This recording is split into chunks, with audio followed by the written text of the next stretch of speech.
ایک فقیر تھا، اس کا مزاج یہ تھا کہ جو بھی اس کے ڈیرے پہ آتا اس کو کھلاتا اور اس کی خدمت کرتا، اور یہ فقیر کا مزاج ہوتا ہے۔ بابا بلے شاہ نے کہا تھا نا، اٹ کھڑکے دکڑ بجے تتا ہووے چلا، آن فقیر کھا کھا جاون راضی ہووے بلا۔ تو یہ فقیر کا مزاج ہوتا ہے کہ لوگ اس کی چوکھٹ پہ آئیں اور وہ لوگوں کو جو ہے وہ کھلائے، ان کی ضروریات کو پورا کرے۔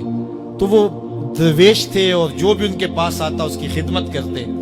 ان کے پاس کبھی رقم نہ ہوتی تو ادھار لے کے لوگوں کی خدمت کرتے، حتیٰ کہ جب ان کا آخری وقت قریب آیا اور حالات ایسے ہو گئے کہ لوگوں کو لگا کہ بابا جی اب رخصت ہونا چاہ رہے ہیں، تو سارے قرض خواہ اکٹھے ہو کے بابا جی کے پاس آ گئے کہ جناب ہمارا قرضہ ادا کیجیے۔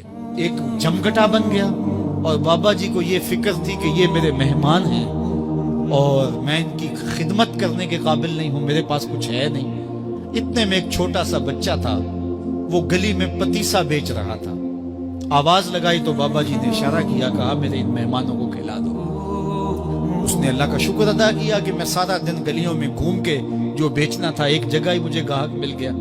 اس نے مہمانوں کو سارا کھلا دیا اور بابا جی سے کہا کہ پیسے۔ تو بابا جی کہنے لگے بیٹا بیٹھ جاؤ۔ بیٹا بیٹھ گیا۔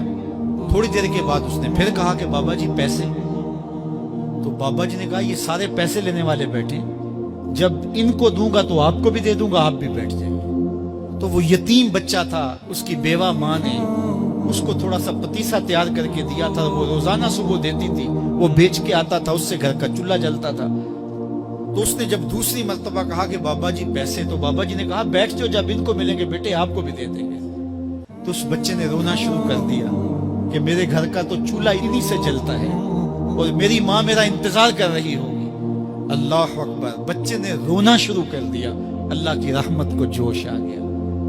کوئی شخص بابا جی کے لیے نذرانہ لے کے آ گیا، وہ تھیلیاں پیش کی، بابا جی نے بچے کو دیا، جتنے بھی قرض خواہ تھے سب کو دیا اور شکریہ ادا کیا۔ کہا جاؤ، وہ سارے قرض خواہ بولے ہم صبح کے بیٹھے ہوئے تھے، یہ نذرانے والا پہلے کیوں نہیں آیا؟ کہا پہلے تم میں کوئی رونے والا نہیں تھا، ایک رونے والا آیا، سب کا کام بن گیا۔ کسی ایک کے آنسو، اجتماعی دعا کا، اجتماعی توبہ کا یہی فائدہ ہوتا ہے کہ کسی ایک کا کام بن جائے۔ یہ تجارت میں اصول ہے کہ جب کوئی کسی کو آپ سودا دے نا تو اس میں کوئی خراب چیزیں چلی جائیں تو یا تو وہ سارا قبول کرے یا سارا رد کر دے۔ تو اللہ جب قبول کرتا ہے اجتماعی طور پہ، پھر ساروں کو قبول کر لیتا ہے۔ تو اس لیے آج کی بابرکت شب نور میں میری مائیں، بہنیں، بیٹیاں بھی تشریف فرما ہیں، بچے بوڑھے جوان بھی تشریف فرما ہیں۔ تو کسی ایک کے آنسو اللہ کو قبول ہو گئے، کسی ایک کی زبان سے نکلا ہوا جملہ اس کی بارگاہ میں قبول ہو گیا، تو میرے جیسے گناہگاروں کا بھی کام بن جائے گا۔